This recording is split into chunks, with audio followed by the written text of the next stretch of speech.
Brighton and Hove Albion have been pretty much the best run football club in the world for the past decade or so. They've signed players completely under the radar like Moises Caicedo and Alexis McAllister for cheap and sold them for an absolutely insane profit. And using this method, they've risen up so high. Other clubs like Fabregas' Como have been doing similarly well using the same strategy, but how are they finding all these hidden gems? Well, it may interest you to know that there's a mysterious organization that's finding all these players and working behind the scenes for these clubs and more. It's called Jamestown Analytics. It's extremely secretive, with their website being just one page with an email link, but this small data analytics company is transforming football as we know it, and it might be revolutionizing the sport. So when you look up Jamestown Analytics, there's no Wikipedia page, and their website doesn't really tell you much besides that they're supposedly the world leader when it comes to football player and head coach data analysis, which is a pretty bold claim, but honestly I can't really argue with it. But anyway, that didn't give me much to go off of while researching for this video. Luckily, Tom Kershaw of the Sunday Times interviewed the managing director of Jamestown Analytics, Justin Said, so this article is what I'll be getting most of my information from. So Jamestown didn't actually spring up on its own. It was started by a group of employees of a company called Starlizard, which is much less secretive. Starlizard is Tony Bloom's sports betting company. It's named Starlizard because Tony Bloom's nickname is the Lizard. Apparently that's because of his cold-blooded poker style, and not because he looks a bit like a lizard.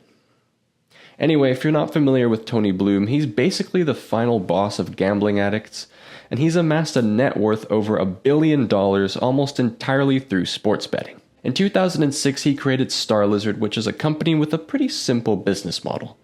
Tony Bloom and his data team know what to bet on, so people will pay them, and they'll give them their betting picks.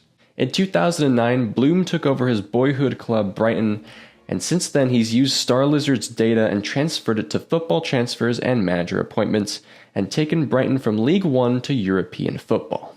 He also became the majority shareholder of Union Saint-Gilloise in the Belgian League in 2018, which is why they've had a historic rise lately, from spending over 48 years in the lower divisions to promotion in 2021 to finishing in the top 3 for 3 seasons in a row.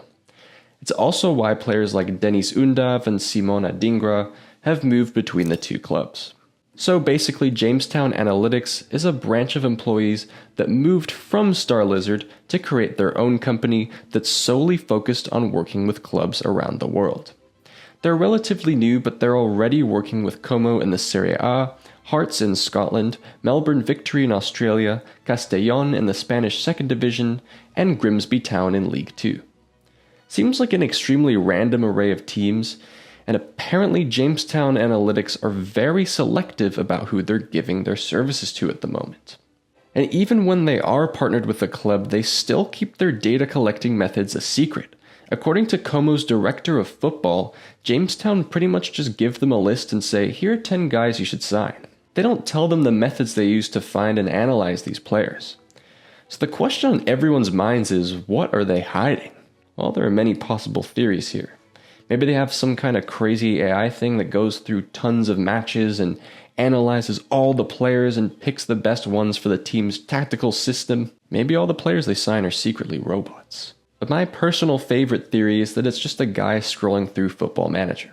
Whatever methods they're using, it's clearly working. Jamestown has given Como 24 players to sign so far, and they've immediately gained promotion to the Serie A, and they look destined to stay up, getting some huge upsets against top teams. And it's not just players, Jamestown Analytics also analyzes top coaches. Their first big decision since recently joining Hearts was signing their new manager Neil Critchley, and they've been on a pretty solid run since then. Jamestown was also a big catalyst in replacing Brighton's Roberto De Zerbi with Fabian Hutzler. Apparently a big reason Brighton sacked De Zerbi is that he wanted to sign players that weren't recommended by Jamestown's analysis. And in general, he was railing against the confines of their model. It's honestly a bit of a dystopian look into the future of football. If some kind of data mining machine is doing most of the work, and the manager isn't allowed to go with their instincts, it makes you think how far it'll go. Will this analytical approach fully replace managers in terms of tactics? with some kind of AI model creating all the formations, deciding when to make substitutions, and the manager's just sitting there doing nothing. Or whatever Yogi Low does. It's a scary thought, but we really are just at the beginning. Sooner or later, every club will have some kind of crazy advanced data system like Jamestown Analytics. They just happen to be ahead of the curve.